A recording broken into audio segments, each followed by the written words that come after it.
Well, hello, everybody. Thank you for joining us today. We are Join the Late Bloomers. I'm Shelley. This is Joe. We're excited that you're here. This is episode 5, and today we're talking about The business of being in business. it's a crazy business. Yes, it is. And you're a creative. I'm a creative, or at least I think I am. And usually opposites attract. Usually there's someone there that's going to know the business of being in business, which is like knowing structure or installing Yes. structure, implementing structure, numbers, knowing all the legalities of Yes. being in business. True. And we didn't start off that way. No, we didn't. We started off at home, so It was the side hustle yes. that grew and grew. Yep. And then things all changed when we became a retail shop. Yes. And so, There's a lot more you need to know when that happens. yes, so we're going to talk about that just for a few minutes. And We weren't necessarily prepared for it, so we kind of went the long way around. We kind of went the backwards way, actually. yeah, Yeah. kind of like how we're doing this podcast. But that's okay. It makes it a little more exciting Mm-hmm. and a little fun. Yes. At some point during this business journey, when we did go from being in just a home-based business to the shop, I did have a tiny conversation with my mom, and she said to me, maybe you should have at least taken a business class before you took this on.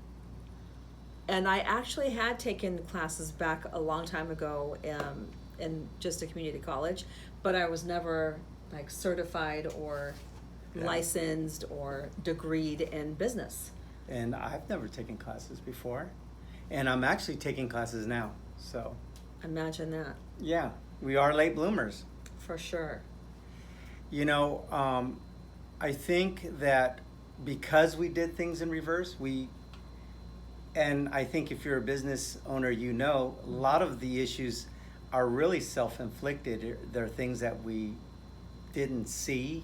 Right. You know, there was a lack of planning or foresight. Yes. Forecasting? Foresight? What's that called? Oh, Foresight? that's right, yeah. Foresight. And then we're just kind of like, we just went for it. Yes, And we worried about- definitely went for it. Cleaned up the mess afterwards. Yes. So, Don't do that. Yeah, If you can avoid that, don't do that. that's what this episode's about. And so, one of the things, the reason why you're in business is because you're solving someone's problem.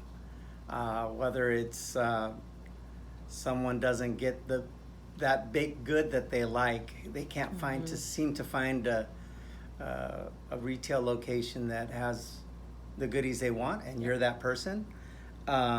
You could be that person that makes the natural candles because your customer cannot handle all the perfumey smells of candles. But you're not only a problem solver for your customer, you're also a problem solver for yourself.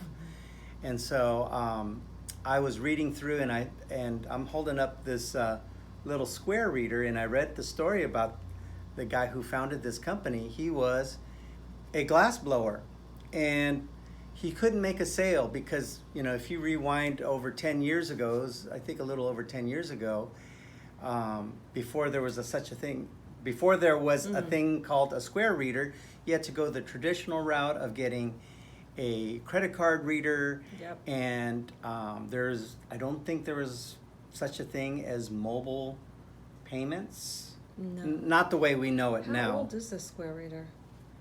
This might be 5 years old. Because I thought it looks awfully big. I'm wondering if they have some Well- that are smaller by now. But anyway, Well, go ahead, obviously sorry. technology has changed to we're getting close to where there is no reader. It's just you just send it. Just yeah. kidding. Just kidding. Send it through this or your phone. Okay, go. Sorry. And no, so because he couldn't make that It's a good sale, story. he decided to solve his own problem, which was make the square reader, which took him a whole Wait, what other did he direction. do? What did he do, this guy? He created the square reader, No, but before which that, what was he doing? he was a glass blower Did you- artist. Okay. So Okay, he you was said blowing that. glass. He And couldn't someone came up to him and wanted to buy something that he was selling. exactly, and And he couldn't complete the sale. Complete the sale. So, That sucks. And the square reader didn't look like this, remember? It was much smaller. It plugged right into your phone, Right. so someone could swipe a card. Right. And now this one you just It went from literally this, done. from that to this to now. So you just lay your phone right on top of it, though. This one. Yeah. Yep. And Or then your we're going to credit get to the card. point where you don't have this at Yeah, all. Pretty sure that's coming soon if it's not already here. But if this is your point of sale with an app on the phone, I think he thought iPad at the time. iPad was taken off. Yeah. And now we can do mobile payments anywhere. Yep. Absolutely. So he solved the problem. I hear, what's his name? His name is McKelvey. He is now worth, Jim McKelvey is now worth $3.7 billion. Wild. That's wild. I guess he doesn't have to blow glass I guess anymore. he doesn't. Just for fun. So he made that. He went from blowing glass to making this, and made 3.7 billion, or he's worth. Wow. 3.7 billion. He found a need and he filled it. Yes. Just off of trying to make a sale that was probably a few $100. I don't know. I don't know how much a sale would have been. I'm just guessing a few $100. That's an interesting story. I want to learn more about that. I'm gonna look this guy up now that you said that. Anyway, go ahead. Sorry. So the whole point is being a problem solver is such a critical skill. I really believe it's more than just a skill, but an attitude that you need to have That's good. to not only sustain your growth or sustain your business, but to grow. Because you're going to want to teach yourself that. You build the infrastructure into your business, and then when you grow, which means more employees, you're going to create that culture where your employees or your team is going to be problem solvers. Yep. That's what you want. That's what you want. We want a world full of problem solvers instead Yes. of problem coming to you with the problems. And I just kind of think about even when we do weddings and events, that seems to be Yeah. just always about problem solving. And it's so funny when you're a good problem solver, which Shelley is. Why does he do this? That means he's coming up with some kind of story. Go ahead. No, because when you're, I'm thinking of a few weddings where, like the planners and some of the other vendors knew that you were a problem solver, so they came to you. Yeah, that happens. Like, hey, I have this problem. That is kind of funny. I'm like, I don't know anything about that.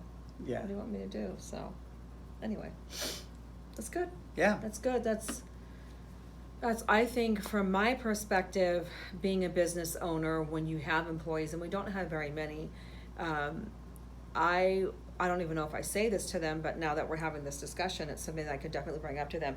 I don't have an issue with people bringing problems to my attention. I think that's very important. I think that's critical to your business, even from a customer standpoint. If the customer is bringing a problem to your attention that your business has, it's really important to listen. But even as far as the employees go, if they bring a problem to my attention, I would prefer that they bring a solution along with it. That's what we tell our kids. If you are going to bring a problem that's within the household or something that's not working right, come at us with a problem and come at us with a solution as well. And then maybe we can meet somewhere in the middle, and then everybody feels like they're part of the team and they feel satisfied. So I like that idea, even translating it down to the customer part of it, even asking them, sometimes you might be going out on a limb and it might be feasible, it might not be, but asking that customer, well, what do you see as a solution? You never know what you might get from that. I do Right. want to say that every business or company is going to have their problems. So if you're in that situation right now, don't think that you're alone. We've all had issues that we sometimes weren't even expecting, like, oh, wow, we didn't see that coming. Yeah. It could be something as simple as your internet issues or the phone line or your electricity, or as we're trying to build out the coffee part of the shop, the plumb line, stuff like that you just didn't see coming, and you just have to come up with a good solution. Yes, I agree. That's all. Anything else you want to say, babe? Well, I Sorry. do want to talk I about. took over the conversation. Sorry. No, that's what we're supposed to be. That's what we're doing. That's what we're Having doing. the having a conversation. And I do want to kind of wrap it up with this. If we were to Oh gosh. tell ourselves, our past selves, this is what you need to do to get launched. I would have had a checklist.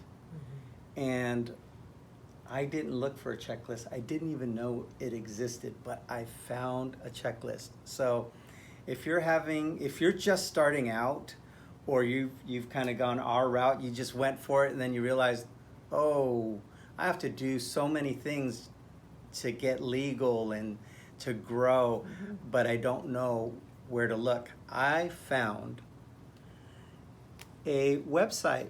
So we're here in the state of California. If you're not from California, hello from California.